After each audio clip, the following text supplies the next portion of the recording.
go there next or this? This way. Okay, thank you. Hey, what's your name? Hi, I'm Erin. Hey, Erin. You also look awesome. My question is for Ashley. Yes. Which member of the Mighty Nine would you most like to hang out with in real life?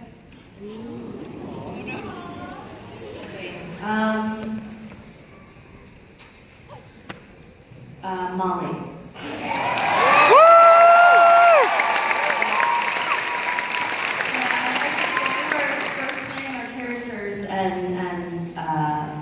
Taliesin already had sort of an idea of what he was going to do before, like, a lot of us said. Yeah, you were ready to go. And I was like, oh, can we be friends?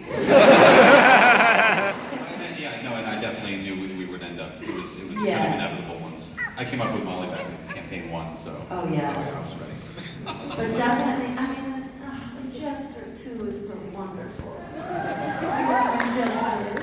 I think, though, Ashley, if you hung out with her for too long, it's just the same thing that I said, like, I would get annoyed with Jessica probably, if you, like, nonstop, right? Just nonstop. But I think I will pick Molly, hands down.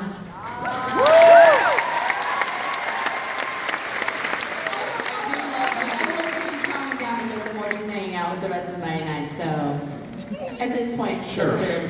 shut up, Sam. I do love the genuinely earnest moment that Not had like 2 games ago when you kept gesturing the plans and Not was like, just wait, hang on a minute. That was genuine Sam annoyed with me. Is that true? Yeah, for sure. And lots of them. Let's go over here. Who do we have? This is Dimitri, also known as DimitriRound12 on Twitter, hashtag plug myself. Did you say hashtag pork myself? Why not? You know? So, my question is actually for Matt, and I've been trying to get this on talks for 4 months now. Me and... Using the wrong hashtag. Probably. So me and like 90% of Critical Role Tumblr has been thinking about this for a while now. All the way back, deep cut to episode 1, the carnival scene. We had a series of motifs throughout all of the acts. You had the flying entity wreathed in flame. Do they represent the characters? That's what he's going to ask. You had a serpentine creature trying to crawl out of the depths. Some of us have noticed that there are some similarities between those 3 motifs.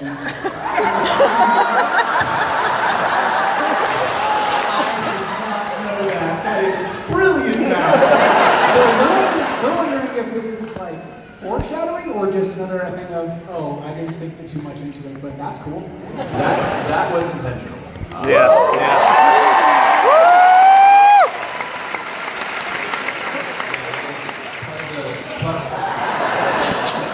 Part of the world building regarding specifically Ford's patron and these other entities that are intrinsically tied to it in some way that you saw in the temple on Urukazel. That whole performance was essentially kind of a very subtle foreshadowing of that in the first episode. So good catch on that.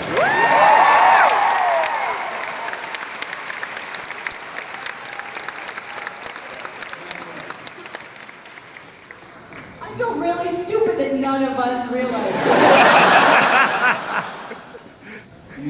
Were you guys there for episode 1? We had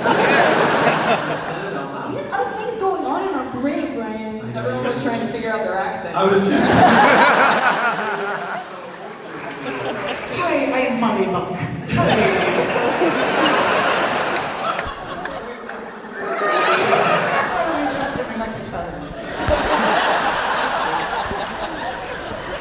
It's too real. Okay, who do we have here? The Blink Dog. I want the Blink Dog. Caleb's not a fan. Liam's a big fan. All right, who do we have? Hi, I'm Gavin, and I want you all to answer, so it's just a yes or no question.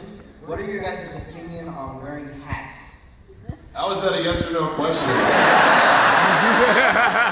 Yes, wear hat.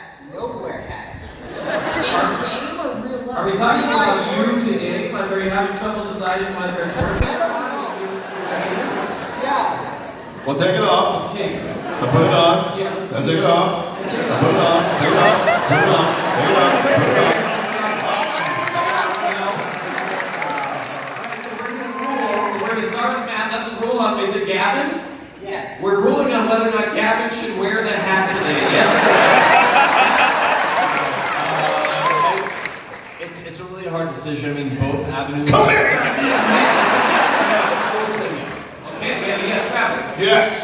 Marisha. Yes, hat. Yes. Liam. No!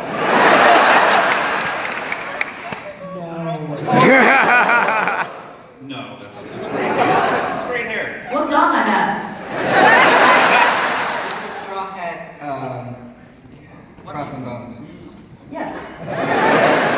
I'm yes, but sideways. I'm a 9.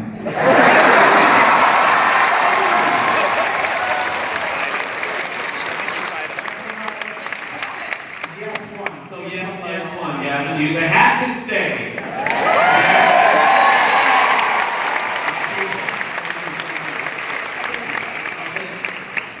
What's going on? Oh, hey, yes, right here in front. Hey, my name is Matt. Oh, does I have to say that? You don't have to. That's Hey, my name is Matt. I've been a DM for a while. I was wondering, when you're in ground zero for a homebrew, where do you start? Oh, that can. I'll try and be quick on this. That can start many different ways. It depends on how your mind works when it comes to world building. Some people like to start with a pantheon and like a creation myth, so they can really dig into the meat of where the world started and how it got to where it is. But you start with shaggable NPCs, right?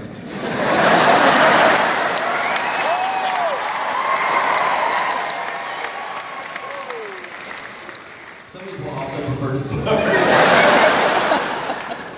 with small townships. It depends on how much time you want to invest before you start playing, and how much of it you want to be like the world you build and the players come into it, or a world that you build as the players find their way through. Like Tal'Dorei, the first campaign we played, I started with a small town.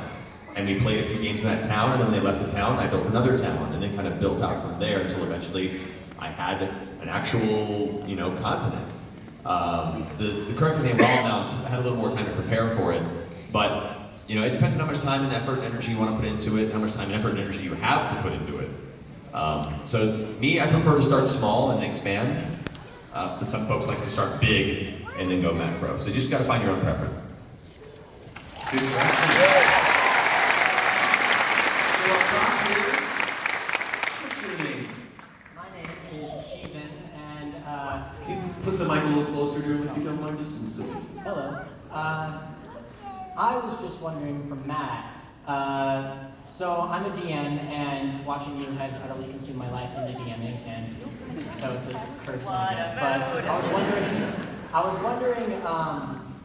So I have a problem where my players, they pull out their phones and they're not paying attention some of the time on what the things they do, and I was wondering, how can I immerse my players more and keep them in the game and in character more? You have a rubber band gun?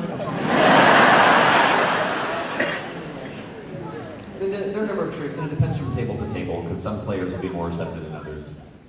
Do you have music when you play game sessions? For moments that you want to get their attention, see if there are tracks that are more dynamic, that tend to make them think subconsciously, oh, I need to pay attention at this point. Also, best you can, when you're interacting as NPCs or describing a scene, try to make eye contact with the players. And it comes with comfort too, as best you can, but when you're directly engaging them one-on-one, it tends to be easier for them to reciprocate than to feel like, oh, he's reading from a page, I guess I can read on my cell phone.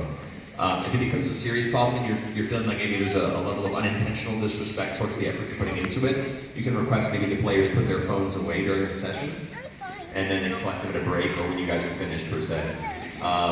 And just asking them also, be like, hey guys, if it's okay, try and engage more, helping. I can only go so far, you meet me halfway, and this is a communal experience we built together. It's not the DM's responsibility to provide a good time for the players. It's something you have to build together at the table. So just reminding them to help engage on their end as well is sometimes helpful.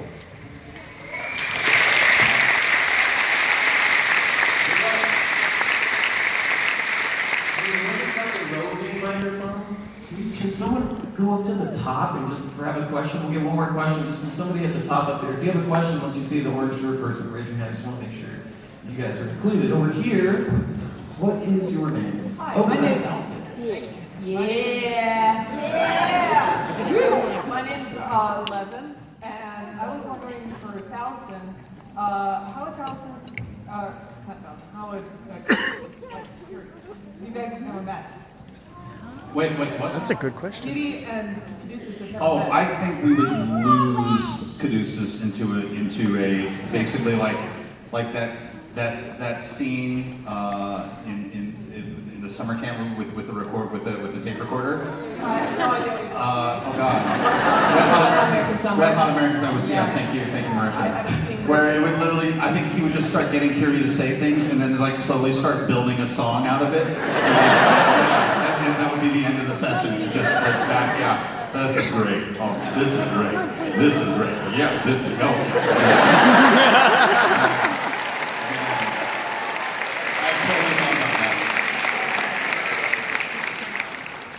I have a question for Travis. How you doing, man? Hey, man, I'm doing good. How about you? Good. Thanks, man.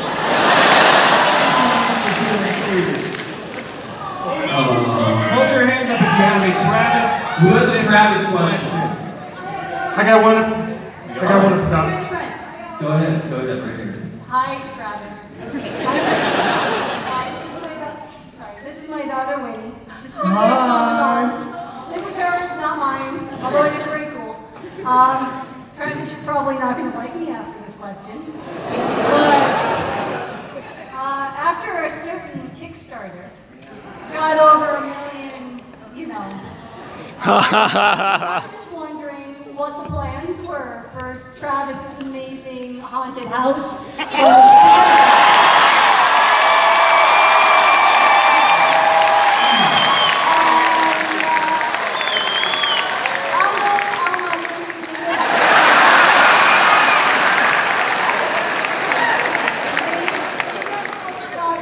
About that, but I feel like, since you're the one that's... I'm traveling the world as much as I can before October, so that when I die,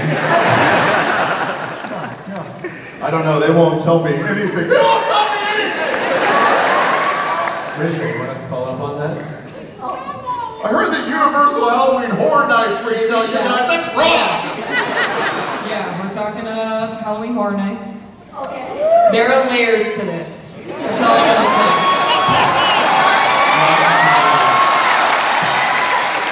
And as we learned from this week's D&D Beyond ad, we have a lot of GoPros in our possession. Oh my God. That's all. I apologize. She wants to say hi to you.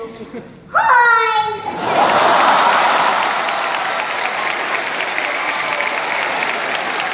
And that concludes our panel.